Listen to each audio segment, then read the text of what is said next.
کل گلا نہ کرنا کہ میں نے کوئی ٹول آل محمد کے خلاف استعمال نہیں کیا تھا. علی کی بیٹی تیرے دربار میں یہ وعدہ کر رہی ہے واللہ لا تمحو ذکرنا، تو جتنا بھی زور لگا لے ذکر آل محمد قیامت تک رہے گا. تو یا تیرے چاہنے والے آل محمد کے ذکر کو نہیں مٹا سکے. یہ جو آپ اپنے گھروں میں ذکر کر رہے ہیں یہ بی بی زینب کی ول ہے جسے آپ پورا کر رہے ہیں. یہ بی بی زینب کی خواہش ہے. یہ مجلس سے حسرت زینب ہے، یہ ماتم حسرت زینب ہے. میں ایک جملہ کہہ کے آگے بڑھ جاؤں گا اور طویل زحمت نہیں، چند جملے مسائب کے عرض کرتا ہوں. بی بی زینب علی کی بیٹی ہے. علی کی بیٹیوں کے بھی بڑے مصائب ہیں اور حسین بن علی کی بیٹیوں کے بھی بڑے مصائب ہیں، مگر فرق یہ ہے علی کی بیٹیوں کے اگر مصائب بہت تھے تو ان کی عمریں بھی بڑی تھی. بس میں منزل پہ پہنچ گیا، اس سے آگے میں آپ کو زحمت نہیں دوں. ارمان یہ ہے حسین بن علی کی بیٹیوں کی عمریں چھوٹی تھی، مصائب زیادہ. بسم اللہ. اللہ سوائے غم آل محمد کے کسی غم میں نہ رہا. میں نے صاحب مصائب المعصومین اور صاحب الریاض کے جملے پڑھے ہیں. ٹوٹل سن مبارک 3.5 سال تھا بی بی سکینہ.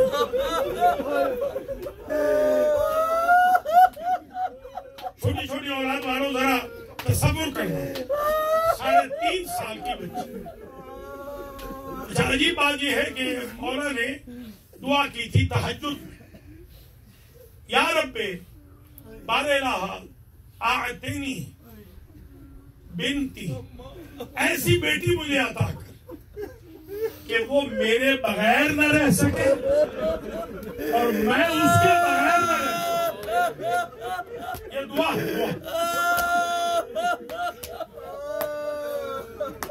اللہ اکبر.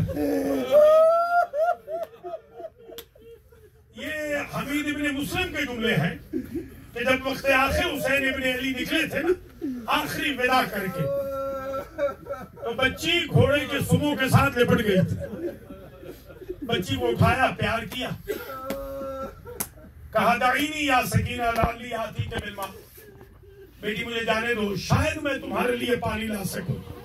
ایسے یہ شاید کا جملہ کہا نا، بچی نے چھوٹی چھوٹی باہیں اپنے بابا کے گلے میں ڈال دی اور کہا بابا اب میں نہیں جانے دوں گی. چچا عباس بھی یہی کہہ کے گئے تھے، جو یہ کہہ کے جاتا ہے وہ واپس نہیں آتا. بچی جو لپٹی ہوئی تھی، حمید کہتے ہیں میں دیکھ رہا تھا کہ بچی حسین ابن علی کو چھوڑ نہیں رہی. حسین ابن علی کی بچی کے کان میں ایک بات کہی، بی بی نے کہا سدھارو بابا، خدا حافظ بابا.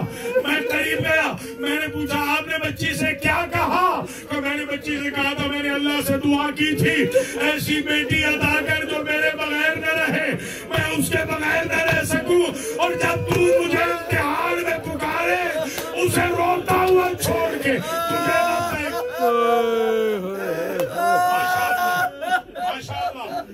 میں نے ارباب مقاتل کے یہ جملے دیکھے.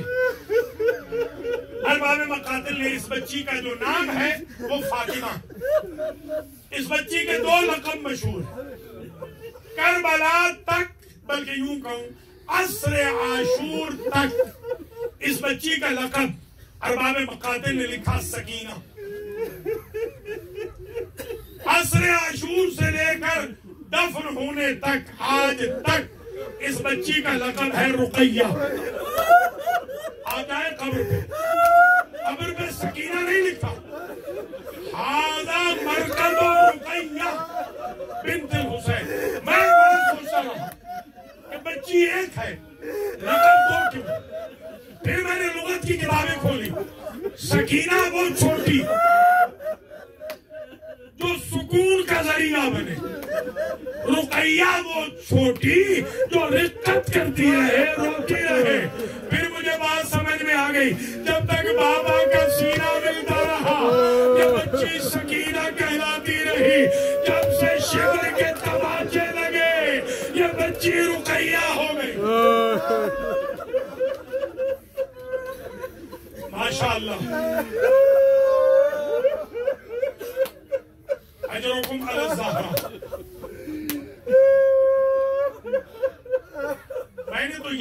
بھی پڑے ہیں روایتوں میں کہ جب بابا ذبح ہو رہا تھا تو بار بار بچی خیمے سے نکلتی تھی اور بی بی زینب بچی کو پکڑ لیتی تھی.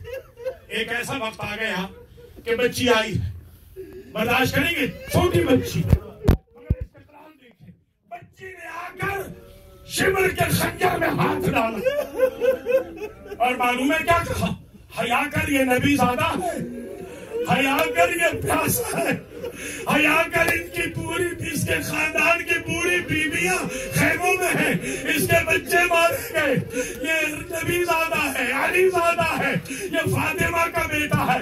اب برداشت کریں, اس پلید نے, اس نجس نے اپنے ایک ہاتھ سے بچی کے دونوں ہاتھوں کو پکڑا اور ایک ایسا تماچا مارا, بچی کئی قدم پہ زمین ماشاءاللہ. اللہ بی بی سکینہ کے صدقے میں آپ کی آہوں میں رحم کرے. اللہ اکبر, اللہ اکبر. کیسے بیان کریں اس بچی کے مصائب, کیسے بیان. یہ بچی عجیب مصیبت زدہ بچی, عجیب مصیبت زدہ بچی ہے. میں نے یہ بھی روایت میں دیکھا کہ جب بھی کبھی تماچا لگتا تو بچی اپنے چچا عباس کو یاد کرتی.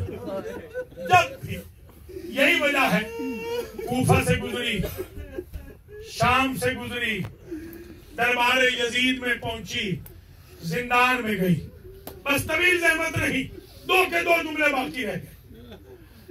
زندان ایسا ملا تھا جس کی چھت نہ تھی, تمازت آفتاب سے بیویوں کے چہروں کے رنگ بدل گئے تھے. اللہ اکبر. بچی ہمیشہ اپنے بابا کو روتی رہتی. ایک روز جو بچی اٹھی ہے تو اپنی پھوپھی سے کہتی ہے, پھوپھی ماں ابھی ابھی میرا بابا یہاں تھا, مجھ سے باتیں کر رہا تھا. بی بی زینب سمجھ گئی بچی نے بابا کو خواب میں دیکھا ہے, اس لیے بابا کی طرف جا رہی ہے.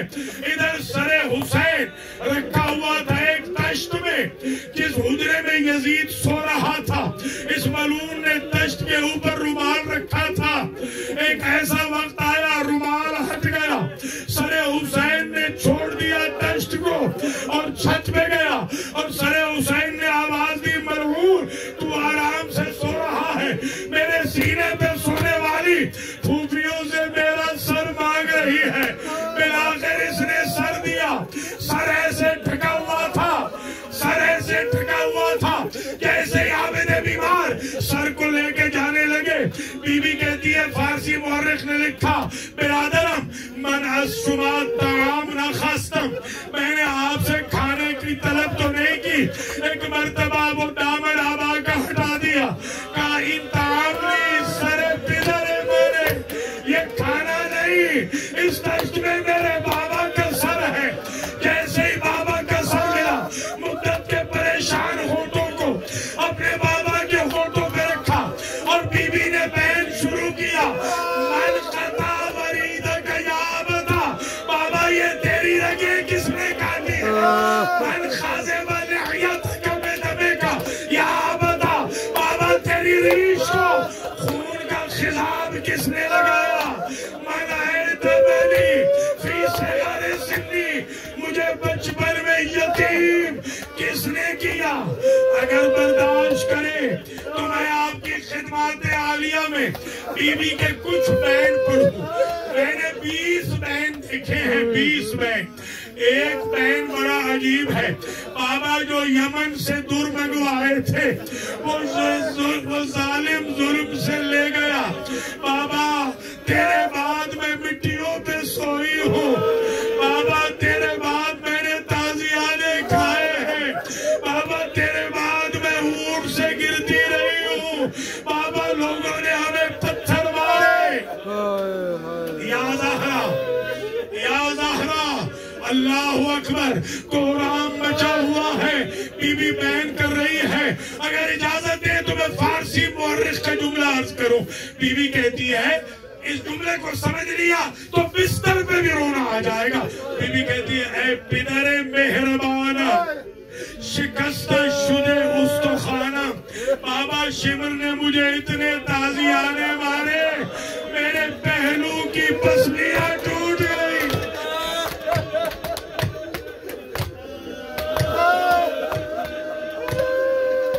ماشاءاللہ سبحان اللہ. بس مجلس تمام ہو رہی ہے میرے پہلو کی پسلیاں ٹوٹ گئی. اے پدر مہربان دختران شامی بر تکیہ ہائے مخملی سر گزارن. بابا یہ ارمان مجھے کھا گیا. شامیوں کی بچیاں مخملی تکیوں پہ سر رکھ کے سوتی. تکیہ دختر تو خشت زندانس یا سنگ زندانس. تیری بیٹی کا تکیہ زندان کے پتھر ہے, زندان کی اینٹیں ہیں. بی بی زینب آگے بڑھی کہا عابد بیمار